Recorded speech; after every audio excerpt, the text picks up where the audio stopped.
Tandaan niyo po, malaki kinalaman ng pera para ma-enjoy ang senior years. Totoo po ba lahat naman tayo tatanda? Sino ayaw tumanda? Alam niyo po, totoo ba madalas naririnig natin? Money cannot buy happiness. Totoo po ba yun? Sino narinig na to? But sino naniniwala, hindi ka pwedeng sumaya na puro ka utang, lalo na pagtanda mo. Totoo po ba yun? Hindi ka pwedeng sumaya na puro panghihingi ka, lalo na pagtanda mo. At hindi ka pwedeng sumaya nang hanggang sa huling sandali ng buhay mo, matanda ka na, naghahanap buhay ka pa. Iyon yung reality ng buhay. Bakit kailangan mong paghandaan ang iyong pagtanda?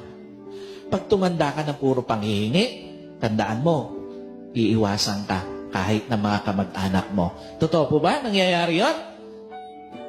Sobrang sakit. Tandaan niyo po, pag iniiwasan ka,